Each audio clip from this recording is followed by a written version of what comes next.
Bonjour, aujourd'hui je vous propose d'écouter une histoire inspirée de la vie de Pierre Teilhard de Chardin. Pour ceux qui ne connaissent pas cet homme, je vous propose de le découvrir à travers un article que j'ai rédigé à son sujet sur mon blog. Pour cela, vous pouvez aller en tapant valeriecantalou.com et en cliquant sur l'icône de mon blog. Et pour ceux qui préfèrent se laisser porter par le son de ma voix, je vous propose de profiter de ce moment d'écoute et de découverte d'une nouvelle histoire dans le cadre de ma série audio nommée Le temps d'une histoire. À présent, je vous invite à vous installer sur un support agréable, une chaise, un fauteuil, un lit ou peut-être sur le sol, un sol herbeux ou un sol sableux, là où vous vous sentez bien. Prenez le temps de vous installer tranquillement. Veillez à ne pas être dérangé pendant le temps de cette écoute.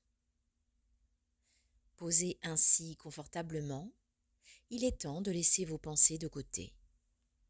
Et si elles viennent vous rendre visite, laissez-les passer pour vous recentrer sur l'histoire qui suit. Cela sera très bien ainsi. L'histoire d'aujourd'hui s'appelle « Le chemin invisible ». Dans une grande ville animée, où les gratte-ciel défient les nuages et où les rues sont toujours illuminées, vivait une femme nommée Amara. Connue pour sa bienveillance et sa manière unique de voir le monde, elle était souvent entourée de jeunes à la recherche de sens dans leur vie trépidante. Un soir, dans un café, elle proposa une discussion sur la vie et le rôle de chacun dans ce vaste univers. Les gens se rassemblèrent autour d'elle, curieux d'entendre ce qu'elle avait à dire.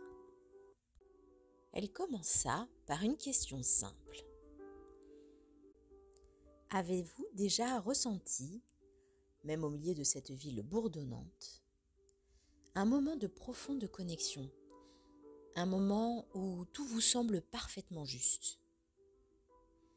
Certains hochaient la tête, pensant au moment fugace où un sourire échangé, un geste de gentillesse dans le métro, ou une simple vue sur le ciel au-dessus des immeubles leur avait procuré une paix inattendue.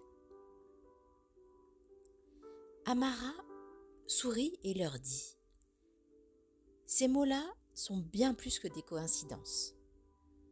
Ce sont des rappels que nous sommes tous reliés et que chaque geste compte dans ce voyage collectif vers un état que certains appellent le point oméga. » Elle citait, en nommant le point oméga, Pierre Teilhard de Chardin, ce penseur qui avait envisagé une humanité en perpétuelle évolution, où l'esprit et la matière convergent vers une unité supérieure qui pourrait être définie par de nombreuses appellations selon leur origine. Qu'elles soient religieuses, scientifiques ou spirituelles, chacun est libre d'y placer le mot qui prend sens en lui pour le déterminer. Teilhard de Chardin, pour expliquer ce qu'est le point oméga, utilisait cette phrase « Tout ce qui monte converge ». Les jeunes, intrigués par ce que disait Amara, l'écoutaient attentivement. Pour rendre ces mots plus concrets, elle se tourna vers Camille, une jeune infirmière épuisée par ses longues journées de travail à l'hôpital. « Camille, il y a peu de temps, tu m'as raconté comment tu avais réconforté un vieil homme seul à l'hôpital, lui tenant la main jusqu'à ce qu'il s'endorme. Ce n'était peut-être qu'un instant pour toi, mais pour lui, ce geste a transformé sa solitude en paix. »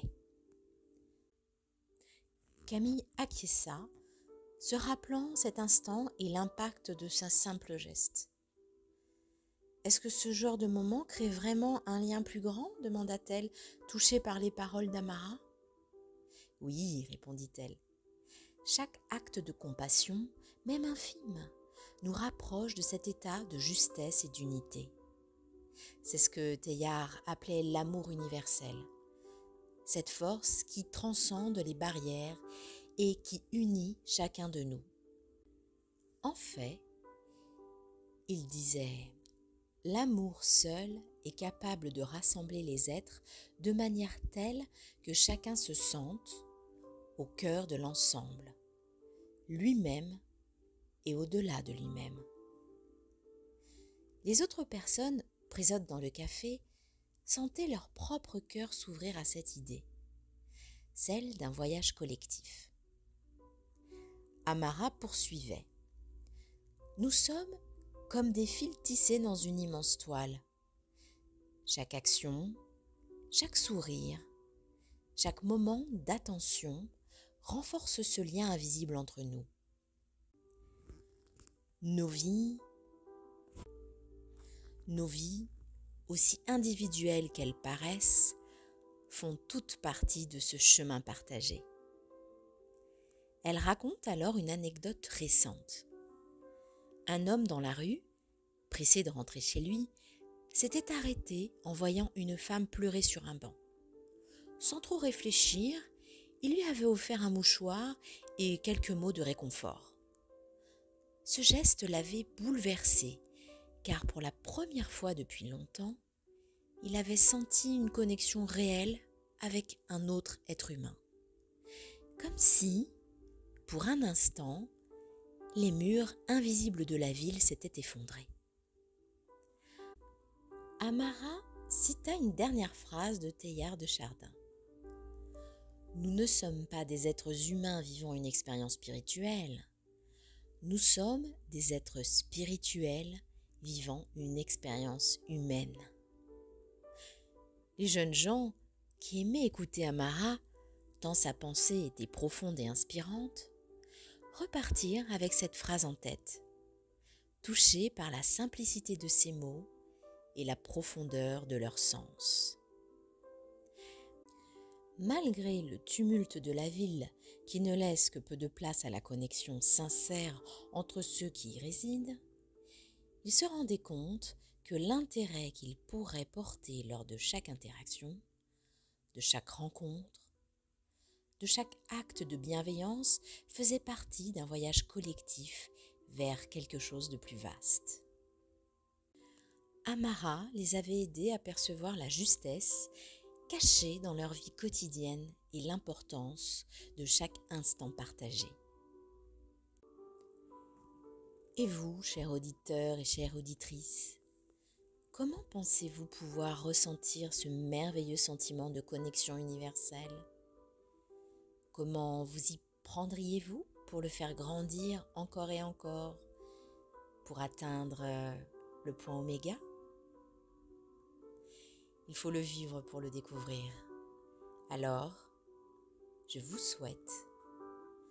nous souhaite la plus belle des expériences en la matière. Je vous remercie d'avoir pris un temps pour vous, un temps pour profiter de ce récit. Merci pour ce moment partagé ensemble et pour votre présence à vous-même. À bientôt pour une nouvelle histoire inspirante.